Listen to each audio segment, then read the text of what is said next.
Hello and welcome to the NFL Experts Podcast Season Preview, Week 1 of the NFL 2013 season. It is here, the wait is over, and my name is Louis DiBiase, joined by co-host Dave Kress. Dave, what's going on? Not much. Happy that football's back. It starts tonight, so pretty excited. All right, yeah. So we're not gonna go game by game. We're gonna more focus on a lot of the marquee matchups, and obviously we'll first talk about the Baltimore versus Denver game, which is tonight at 8:30 o'clock on NBC. A rematch of the second round of the playoffs, which obviously we all know what happened there with the huge Hail Mary at the end. So with that, we'll talk a little bit more about that. Dave, first, who do you think comes out of the game, and how close do you think this game's going to be with a lot of the new pieces that the Ravens have this season? I think this one's going to be. I mean, it's pretty obvious. I'm going to have to go with the Broncos here. But I don't think it's going to be a blowout. I think it's going to be enough where you can tell the game's over, but not enough to say, like, it's a blowout. You know what I mean? Yeah, I do. I mean, I that's true. I think, I mean, in my opinion, I think it's going to be a blowout. I think the Broncos are just going to smoke them. And to me, it's mainly because of the Ravens' defense. Yeah, they have good pass rush, but they have 5 new rookie starters. And with that, I just don't think that they're going to really be able to be all that ready for Week 1. I mean, obviously, Joe Flacco might be able to pull off another miracle, but they've lost so many pieces, and the Broncos have gained so many pieces. I think that this is pretty much a win for the Broncos, especially in Denver, Mile High, looking for revenge. I think definitely Peyton Manning's going to outperform Joe Flacco. And I think Walker's going to have a good game in this one. I think he's going to come into Denver and really show himself. Who do you think is the leading receiver for Denver at the end of the game? Is it Walker? Yes. Yeah, I'm not so sure. I think it might be Demaryius Thomas, but they're all going to produce to me because of how much they're going to throw the football, in my opinion. Let's go to another game that's at 1 o'clock on Sunday. New England versus Buffalo. I'll let you talk a little bit about this game since you're a Bills guy. I mean, this manual's starting, so this actually game might be closer than you think of, even though the Bills have a pretty bad secondary. But how do you think this game's going to end up turning out with Tom Brady and all his new weapons? Well, not really new weapons, but losing all his weapons, as well as the Bills in the secondary. Well, unfortunately, I hate to say this, but I think the Patriots are going to win this one. I think that Brady's just going to pick apart our defense. I mean, Leotis McKelvin's our #1 corner, and that's just not a good sign. It doesn't look like Bird's going to play. So we really have an inexperienced secondary, and that's not good. Yeah, I think that the Patriots are going to win this one as well. I think Brady's going to show that he doesn't really need stellar weapons. I don't think Gronk's going to be ready for this football game. I'm not sure if he's been ruled in or out. He won't. Yeah. It's not official, but yeah. So, I mean, he won't be playing there, so then Zach Sutfeld's your tight end. If anything, there's any time for the Bills. Yeah, true. But if there's any time the Bills want to take advantage of a weak secondary and get, like, maybe be able to get a win against a weak receiving core, it might be the Patriots with only really Danny Amendola as their big threat at wide receiver. And then another big game at 1 o'clock is Seattle, Carolina. Cam Newton versus Russell Wilson. Battle of 2 very young and highly touted quarterbacks. The Seahawks in the playoffs last year, the Panthers have not. And it's almost a pretty big game for both already in the for the playoffs, and as well as very similar teams offensively. Well, not really quarterback wise. I mean, I think Seattle's going to win this game, but I don't know. I think it's going to be closer than a lot of people think. Yeah.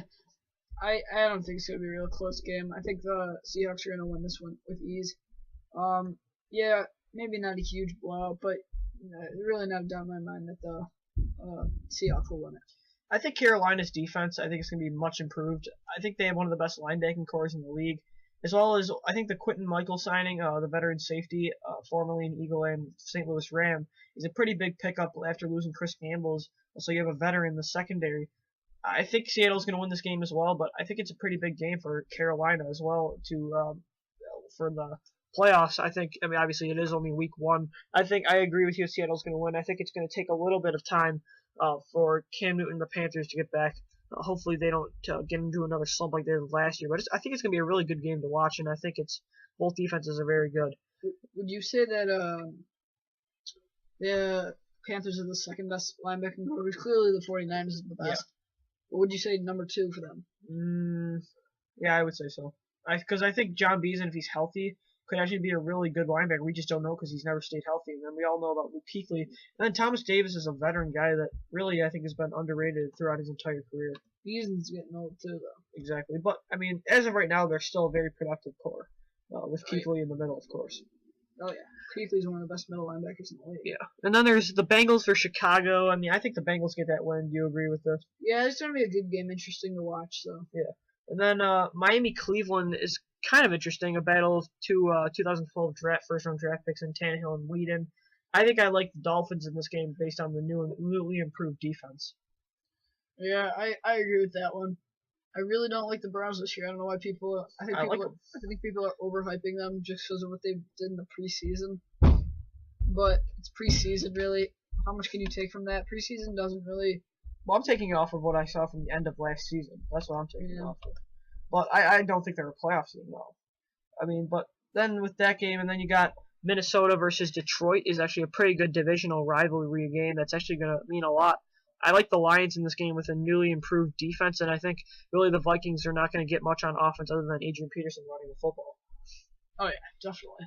But the Lions are mostly going to get through the air, throwing it to Keldon. So it's going to be interesting to see. I say Lions come out on top. Yeah, I think it's going to be a close game though because of how good I think the Vikings defense can really be. They have a lot of promise in their in actually a much younger defense after this season. Then you got Oakland, Indianapolis. I think it's a blowout for Andrew Luck in that Colts offense and defense. I think you agree with there, obviously, correct? Yeah, definitely. And then Kansas City versus Jacksonville. I think it's actually going to be a big win for Kansas City, and I think that defense is going to be very good. I mean, do you think Jacksonville has any chance of really winning that game? I mean, they have a pretty good offense, I think, if they have good quarterback, but I just don't see them taking it. Oh, definitely, yeah. And then you have Atlanta. Okay, this is a really good game though.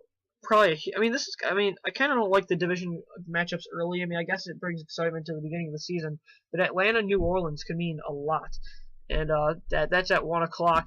I still like the Falcons as much as I think the Saints are going to be vastly improved. Obviously, with getting back Sean Payton, this is going to be a high-scoring game in my opinion, with both struggling defenses. Yeah, I think it's going to be one of those that comes down to the wire, like their last matchup last year. But in the end, I'll see the Falcons come out on top. In Atlanta and New Orleans has really been the one thing that the Falcons just really can't seem to have success against. Other than the one win they had last year, they've really struggled against them over the past couple of years.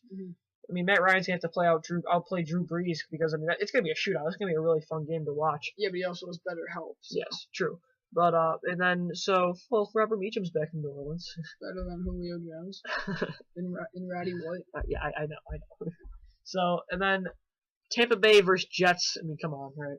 I think Revis is gonna have a huge game. Just my opinion. Against a terrible receiving core, I think it's a blowout. I hope the Jets get destroyed in this game. Yeah. And then Tennessee versus the Pittsburgh Steelers, which actually might be a good game. The Titans upset the the Steelers last year Thursday Night Football with Matt Hasselbeck. I still think the Steelers win this game, and I mean I don't take much from this game. I think the Steelers are a better team than the Titans. Yeah, I could see it going either way. I'd probably give it to the Steelers, but if Chris Johnson comes out and has a huge game, their defense it's not terrible, and I could see it going either way. And then a big game at 4:00. You got Green Bay versus San Fran, a rematch of last year's divisional round where the 49ers actually absolutely smoked the Packers on the run game with Colin Kaepernick and Frank Gore. I like the 49ers in this game, but I think it's going to be a very close game with the balanced attack of the Packers they're going to now bring with Eddie Lacy and Jonathan Franklin. Do you see this as a high-scoring game or low-scoring game, and who do you have? I think it's going to be a very good game, probably low just because of great defenses. Packers have an underrated defense in my opinion. I agree. They've gotten old, but they're still there. I mean, they're still a good defense. Still have Clay Matthews and AJ Hawk, BJ Raji in the middle. So, but I mean, it's going to be the 49ers in my opinion who pull it out because they have a worse quarterback, but they have a way better defense. Their defense is so good. That's what's going to help Colin Kaepernick through this whole year. If he struggles, his defense is going to be right there. Help him out. Do you think the Packers are going to be able to solve that read option against Kaepernick after what you saw from last year? Well, I don't think Kaepernick's going to do as good as he did against him in the playoffs, but they're not going to solve it. I agree. I think that's what it comes down to, is then at least being able to contain that, because last year they was unstoppable. And yes, Green Bay still scored 22 points to 49ers 30. It comes down to the defenses to me. And I agree, though. I think San Fran's going to win it. Another really good divisional game, Arizona versus St. Louis. I kind of like Arizona in this game with Carson Palmer coming in. I'm not sure. I just think that I think it's going to be a really good game, though, with two very underrated defenses in the NFL. Yeah, I'll probably go Rams here, but we don't really know what Palmer's going to do to where he fits and see if he really is the only reason he was not performing last year is because of his quarterback. And then yeah, I could see it going pretty much both ways too. I think it's going to be a really good game, but it's going to come down to a lot of division wins for these two teams. I think tiebreakers. I think both are going to compete for a wild card spot. Then at Sunday night, you got a really good divisional rival. I mean, there's so many divisional games. And now here you got the Giants versus the Cowboys. This is going to be a really good game. Who do you think comes out on this one after last year? They do both another year where they face in the season opener. Cowboys won last year. I think the Giants will take this one. I disagree. I think the Cowboys are going to come out and win this one. To me, it seems like the Giants always start out slow. True. So just to me, I'm going to have to go Cowboys. And it seems like I'm not really giving too much faith. I just really think that's going to happen. Sure, and Des Bryant's going to be huge this year. Oh, of course. And the Giants have a weak secondary with the loss of Stevie Brown. Mm-hmm. But I just think how it normally plays out for the Giants, it's just going to happen another year. Yeah, I can see both winning. I just like the Giants. I think David Wilson's going to have a pretty big game. If Sean Lee's healthy, though, for the Cowboys defense, I mean, they could be a really good defense. But I like the Giants. And then at Monday night, you got two games. You have the Eagles versus the Redskins and the Texans versus the Chargers. The Eagles-Redskins has a lot. I mean, it's a lot of unknown. I mean, based on how the Eagles' offense is going to look, as well as defense, pace-wise, and as well as how RG3 is going to look in his first game coming back off that leg injury that ended his season against the Seahawks in the playoffs. I kind of like the Redskins still here against the Eagles, where I think it's going to take some time for them to adjust to their new 3-4 defense. And I think RG3 is going to take advantage of that. I think Alfred Morris will have a big game. Yeah, I can see Morris having a big game as well. It's going to be a shootout, though, I think. Because I think both offenses are electric. Yeah, I think the Redskins are going to pull this one out, though, because I think RG3 is going to have a pretty good big game, too. Yeah, I think the questions of him running the football and not being comfortable after his injury, that's kind of like what they said about Peyton Manning last year. Even though it's a completely different matter, it's still that was kind of like, and then he came out and torched the Steelers. I think it's a similar story is going to happen this week. Not saying the Eagles haven't have a chance, because I wouldn't be surprised at all if the Eagles win. Of course, I'm rooting for them, and I think Vic's going to have a pretty big game, and I think the read option is going to work on both sides of the football, and both Morris and McCoy will have big games. But again, as we both have the Redskins winning that one, and then Houston, San Diego, I don't think there's any doubt Texans are going to take this one. Yeah, I agree with that. They have a much better defense against a struggling offense too. And the Chargers defense is struggling as well. Yeah, so I don't think it's going to be close. The Texans, I think, are going to have a huge year. Maybe even be a top, get a first round bye in the playoffs. I can see happening. I agree. So that's going to do it for today's NFL Experts preview edition of the podcast. All the games again, Sunday and Monday, and then the season openers tonight at 8:30, Baltimore versus Denver. Thanks for joining us here on the NFL Experts podcast. Follow me on Twitter at DB Sports Talk for all your NFL updates, as well as Dave for all the same. And check out our new website, all32access.weebly.com. We currently have 7 teams up and running for a blog. If you'd like to join that team, tweet one of us, or also you can follow Brendan and ask him at 716 Sports Talk. That's going to do it. And Dave, it's going to be fun to watch football, and we're back. Most definitely. We'll see you guys later.